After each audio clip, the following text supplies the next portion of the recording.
Jack Armstrong, Raptors television analyst, former Division I coach, and the first non-Canadian to come on the NPH Hour. Coach, thank you for making history in our little corner of the radio and podcast universe. Well, thank you. It's an honor and privilege. And wow, yeah. So people from all over the world, and I'm the first one to get on this.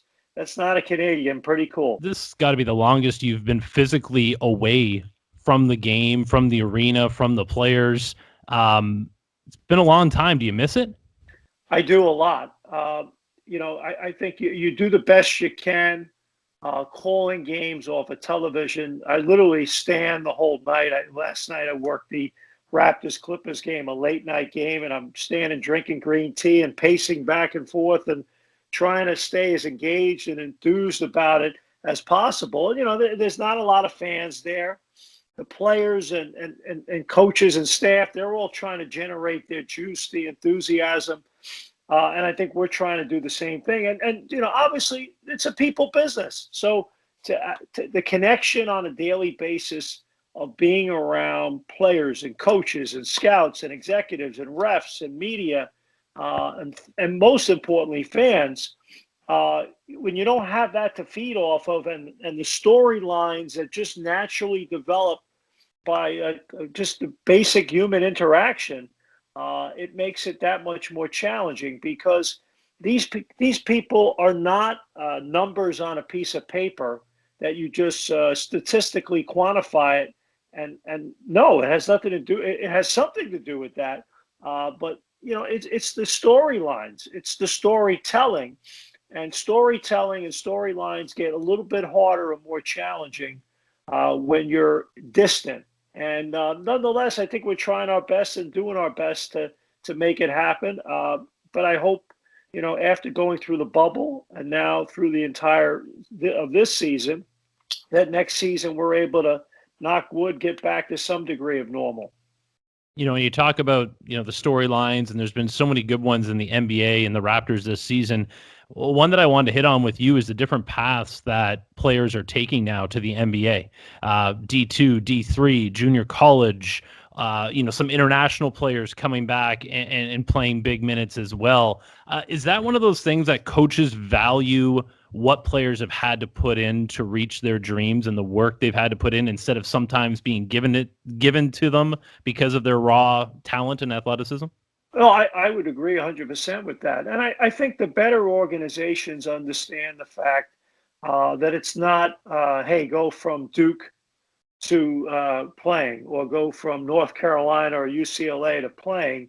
There's a lot of twists and turns along the way.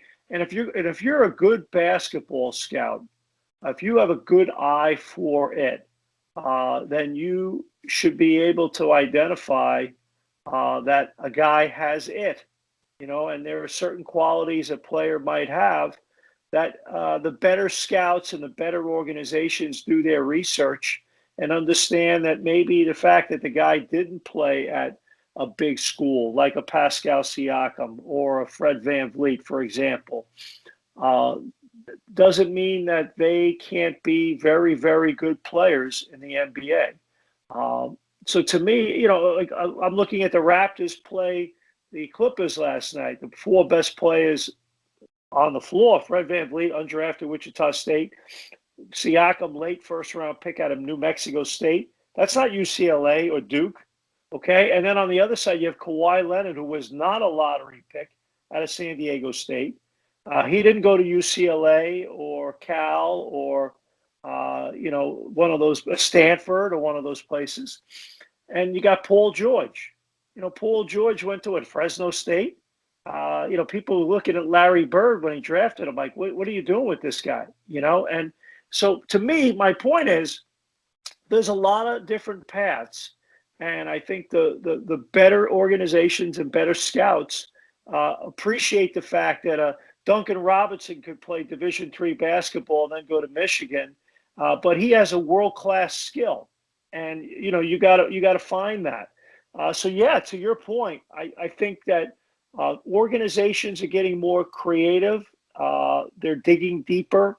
They're doing a better job because the lazy way to do it is to say, well, this guy plays at Michigan, or this guy plays at this powerhouse or that powerhouse, and automatically you put him right at the top of the list. I think the better scouts now do a more thorough job of saying, hey, we're going to look at this case by case, and all you have to do is just evaluate that guy against the group.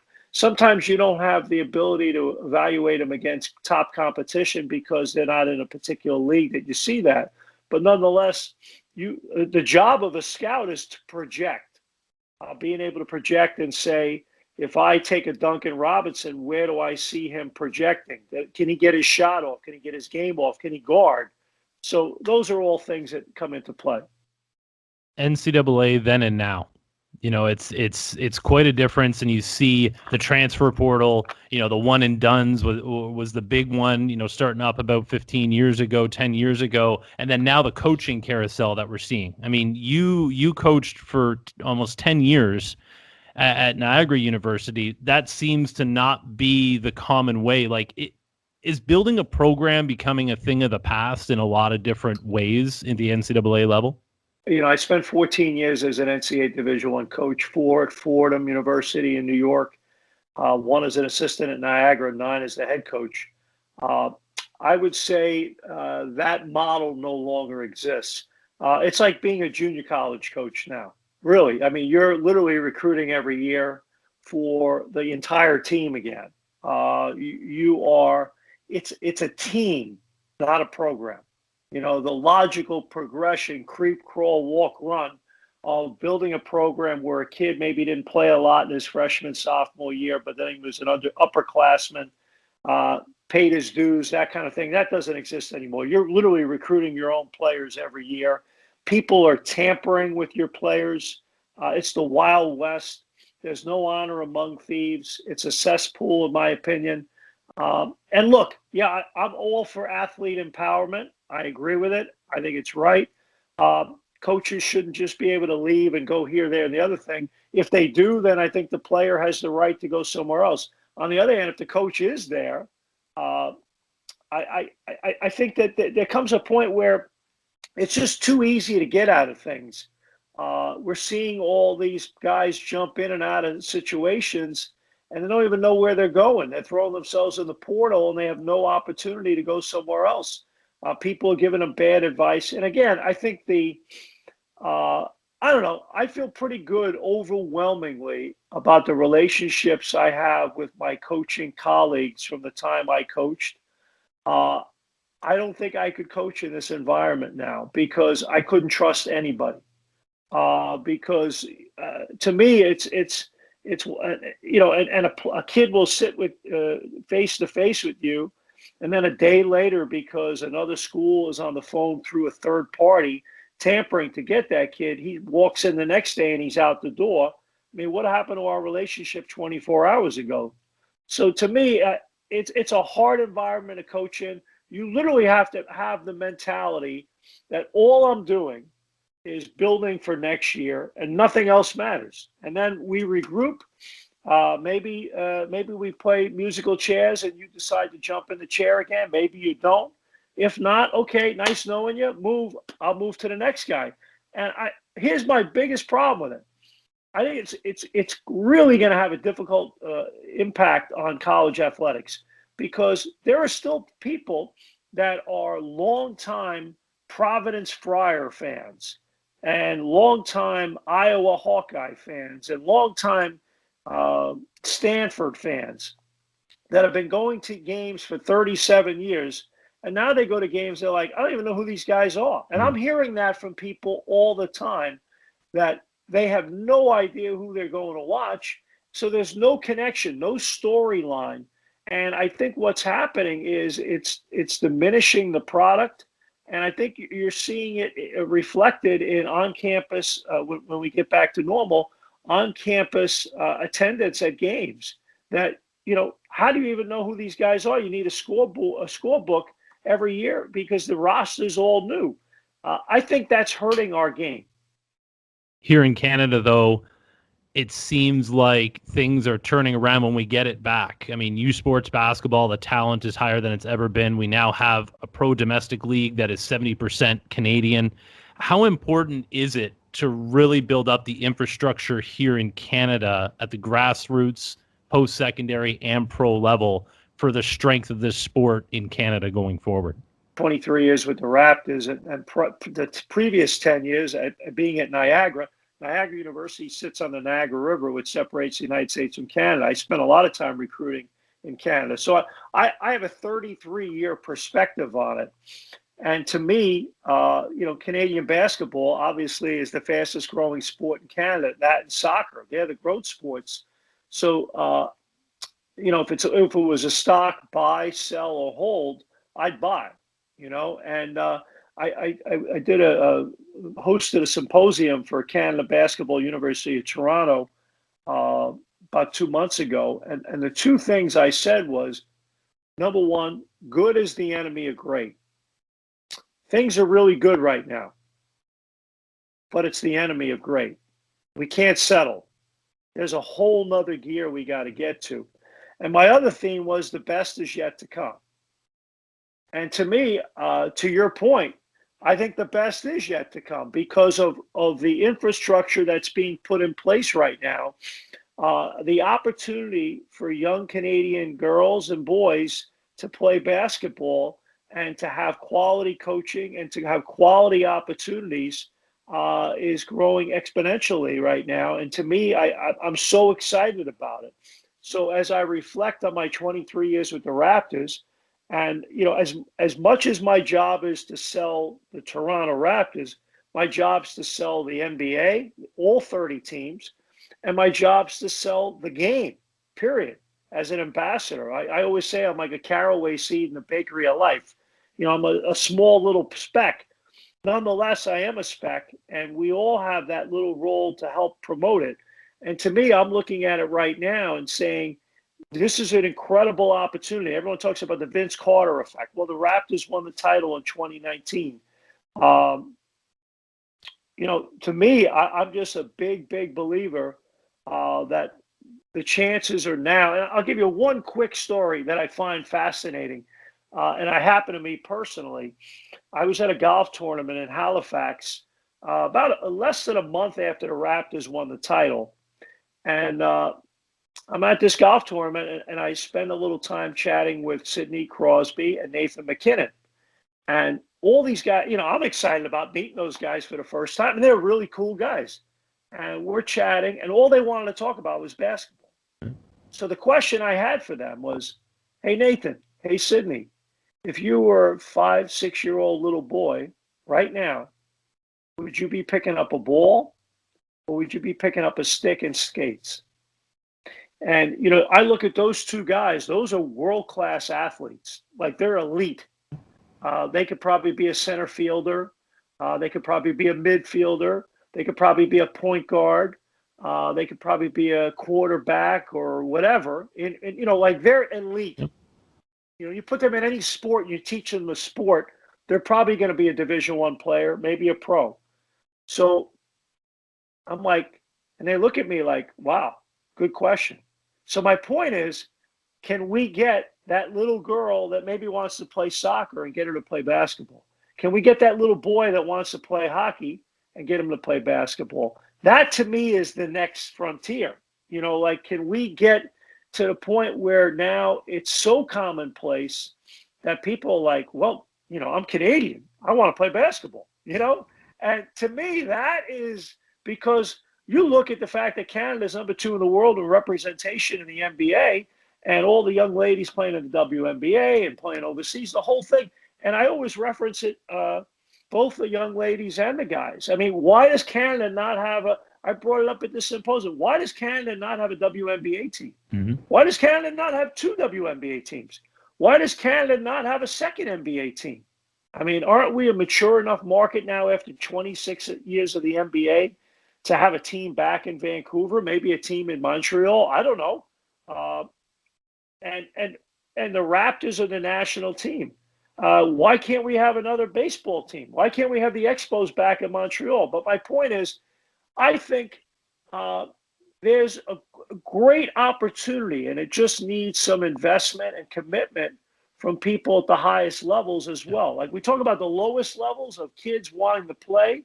but we also need investment at the highest level of a person or persons or a company to say, hey, this is a good investment. I'm going for it.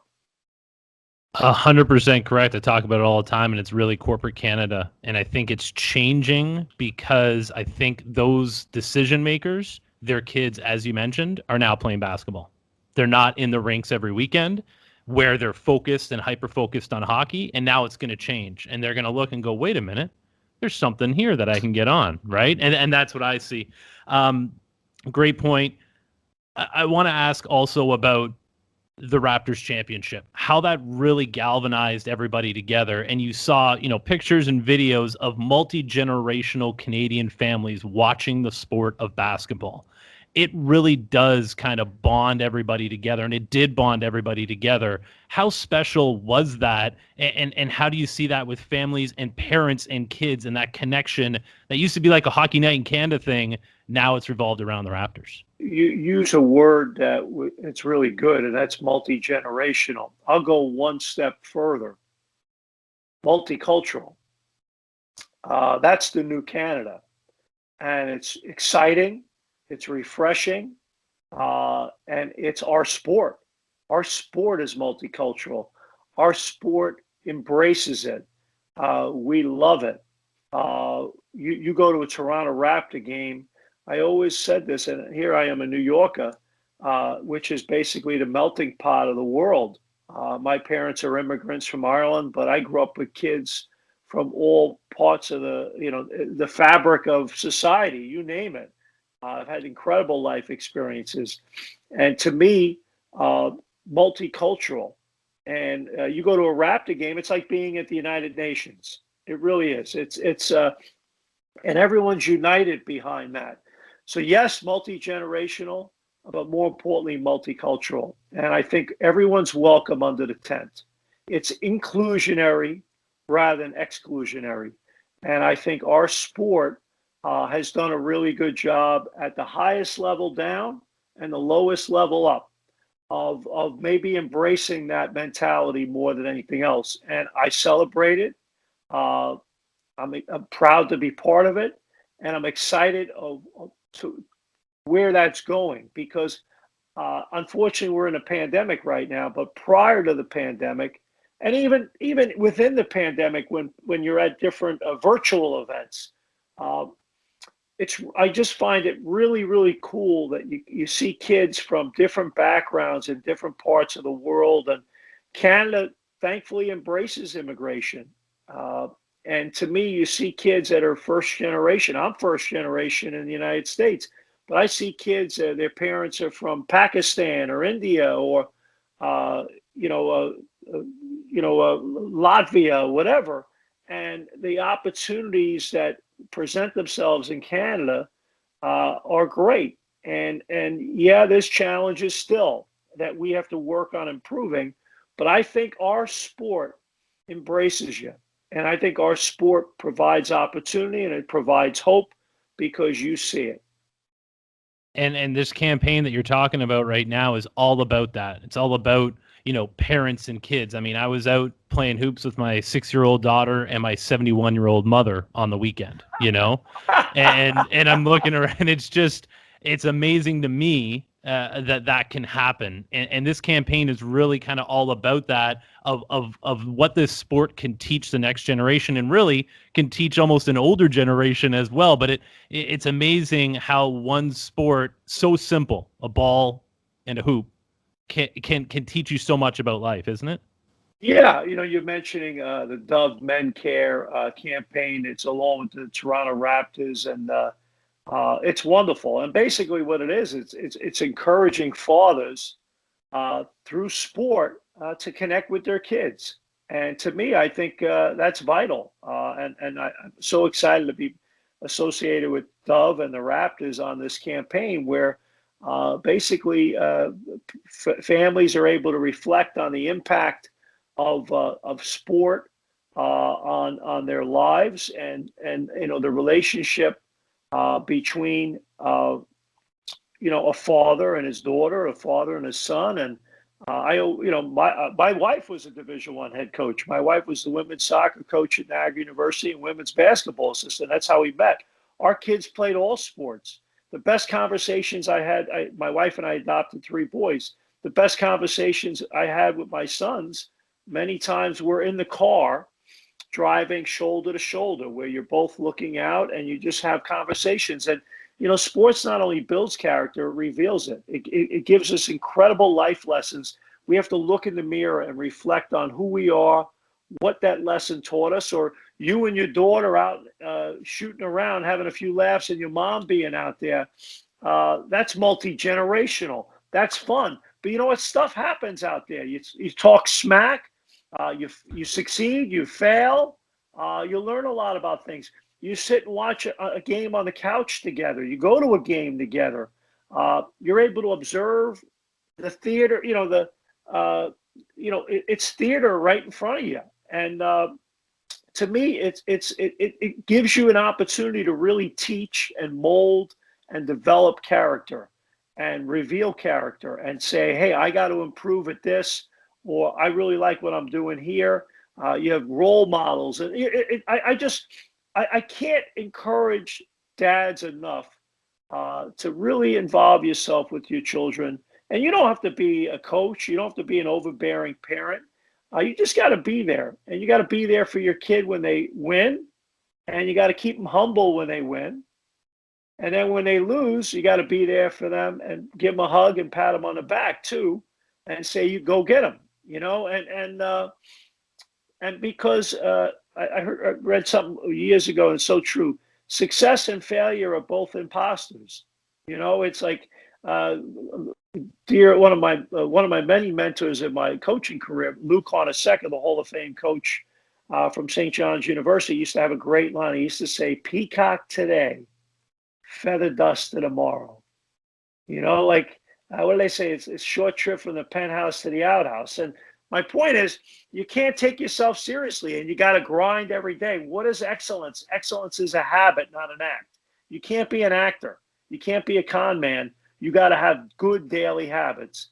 And over the course of time, that wins out. And those are the lessons you try to teach your kids, is that, hey, we're developing life skills. Forget, sports skills develop life skills. The resiliency and the toughness and the perseverance, and you get knocked down, you get right back up, and you just keep going.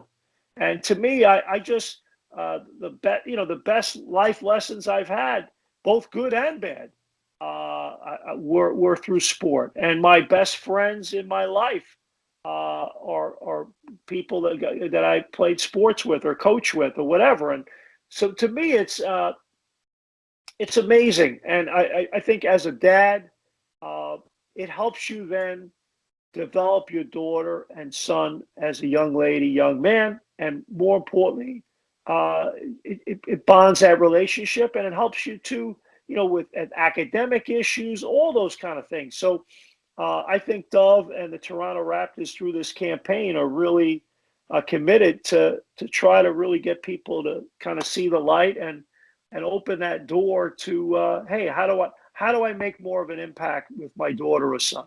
Jack Armstrong, thank you for coming on the NPH Hour. I look forward to crossing paths with you in person again sooner rather than later. Thanks, Coach. You got it. My pleasure. And I agree with you on the in person. Let's fingers crossed we get through this. And I always say the night is always darkest just before the dawn. We're going to get through this. So better days ahead, and onward and upward we go. So I look forward to it, and keep your daughter playing hoops, and make sure your mom, she's out there. How's her jump shot, by the way? Finally taught her how to line up the hand behind the ball, and she was very impressed by that. I've been shooting it wrong for about 70 years. So, well, the bottom line is at 71, she's got a long road ahead of us. So, hey, as I always joke, you don't want to peak too early, right? So she's on her way to bigger and better things. Thanks, Coach. We'll catch up soon. You got it. My pleasure.